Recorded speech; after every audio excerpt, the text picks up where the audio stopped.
Hello and welcome to episode number 7 of my new YouTube series, My Top 10 Slap Bass Grooves. This week we're going to be looking at a fast country lick played by Stuart Hamm on a track called Country Music. Okay, let's have a listen to it.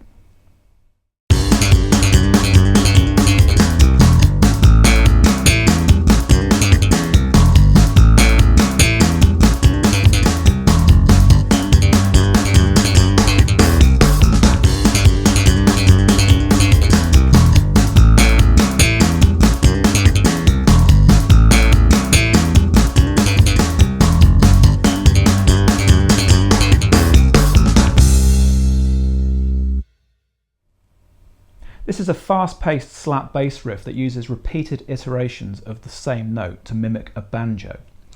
So what we're going to be doing at the beginning of the first bar is slapping the F sharp at the 4th fret of the D string. We then hammer on to the G, a fret higher. We then slap the G that we've just hammered onto.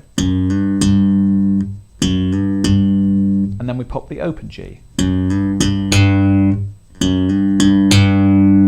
So each one of those Gs is played with a different technique. First a hammer on, then a slap, then a pop. And you should find, because each of those Gs is played with a different technique, you should find that it's quite easy to build that up to quite fast speeds. And that repeated iteration of the same note, but played in 2 different places, gives you that kind of banjo effect that works really well in this country track. So we're going to do the same thing on each beat of the first bar. A little bit slower. Okay, that gives us the first beat of the bar. It's a bit easier to play than it might sound. Moving into the second bar, we're going to do the same thing on beat 1, and then on beat 2 we slap the G again and then pop the open G, and then we're going to work down through a C major arpeggio. So we go from those 2 Gs down to the E at the 2nd fret of the D string, and then we slap that C. Now that C is the first note of beat number 3. So far we've done this in the second bar. And again. Now following that C, we're going to play a walking bass figure that's going to connect us to bar number 3, which is where the chord changes to A minor. So we've just slapped the C at the beginning of the 3rd beat. We then slap the open E string. That's the 3rd of the C major chord that we're currently under. Then we play the G, which is the 5th of the C major chord that we're playing. And then we have a chromatic passing note, which is G sharp. And that's walking us really nicely up to A for the beginning of the 3rd bar of this exercise. Okay, so I'm going to play you bars 1 and 2 now.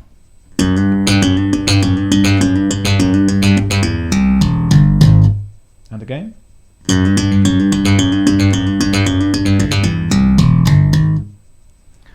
Okay, so hopefully you can hear that your ear is being drawn up to the A for the 3rd bar of the sequence. So what we do in the 3rd bar is it's pretty straightforward. We're just going to be using the notes from an A minor arpeggio, which is A, C and E, and we're going to be playing a fairly straightforward 8th note part. So we slap the open A, pop the octave A at the 2nd fret of the G string, slap the E, 2nd fret of the D string, and then the C at the 3rd fret of the A string. And then we come down through those 3 notes again, and then we slap the open A at the end of the bar. So 8 notes. Okay, and then bar number 4 is going to be the same as bar number 2. Okay, so let's hear this, the 3rd and 4th bars together.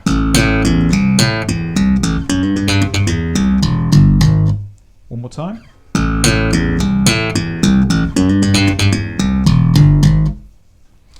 Okay, moving into the 5th bar, you'll notice that that's the same as bar number 3. We've got that A minor phrase again.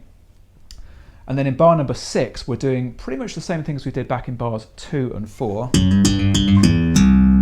Got all of that down through the C major arpeggio, but this time we're going to be playing a walking bass phrase that's going to take us to G for the turnaround in bar number 7.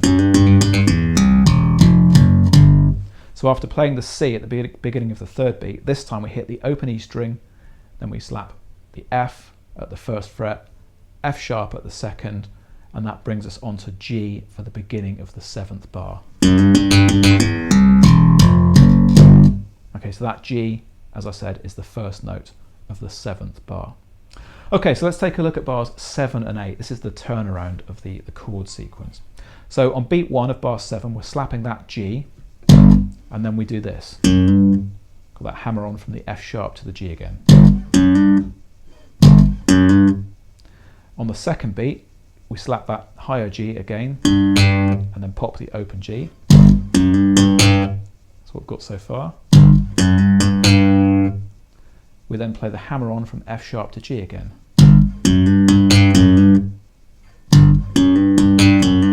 That's beats 1 and 2. And then on beats 3 and 4, we just do what we did in bar 1. That sort of repeated iteration of the Gs. Okay, that's bar 7. And then in bar number 8, this is again, it's very similar to what we did back in bars 2, 4 and 6. We come down through that C major arpeggio phrase, but this time we're going to play a little turnaround that takes us back to C for the repeat of the line. So we just played the C at the beginning of the third beat. We follow it with a G down at the third fret of the E string, open A string, and B, and that walks us really nicely back to C, like that. And that's the point where we're going to repeat the line. Okay, so this is a fairly tough line to play, but I think really the more difficult thing is the speed at which it goes by at. You'll find that the techniques themselves are not actually too bad, despite the number of notes that are going by at seemingly very fast speeds. Now, if you want to add an extra layer of insanity to this line, you can do something that Stuart does when he plays this line live. And he actually plays kind of a secondary bass part along with the kind of the opening couple of bars. And that's really just to kind of reflect the fact that on the original track, there's a second bass part that's overdubbed, which is just going through a kind of country two-step feel.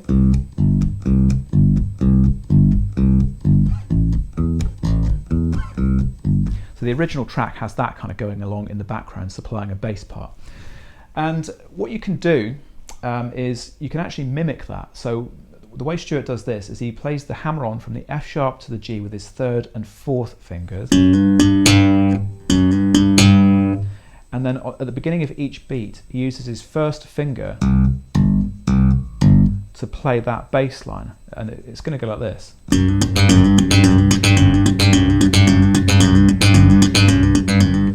Now, that probably looks crazy and sounds even crazier, but it's actually a very cool technique. It takes a little bit of coordination to get your fingers around, but the logic of what we're doing stands up, I think. So each time we're slapping that F sharp, you're going to be hammering on a bass note with the first finger of your fretting hand. Now, as I say, it takes a little while to get that coordination together, but it makes it sound really full when you're playing it solo. And then you carry on with the riff as you did before. Okay, that brings us to the end of this week's exercise. It was a tough one this week, but I hope you enjoyed working through it. Okay everyone, thanks for checking out episode number 7 of my new YouTube series. Now if you found any of that difficult, I recommend going over to the Bassline Publishing website and checking out our intermediate level slap bass course, because everything that we've covered today is covered in there as well. There's hundreds of exercises there for you to get your teeth into, and it's a great opportunity for you to get your slap playing up to another level. Really good stuff in there if you enjoyed working through this week's exercise. Also, don't forget to go over to the Bassline Publishing website, click on free stuff on the main menu to download the backing track for this week's lick and the PDF worksheet. Okay, I'll see you next week for another slap bass groove.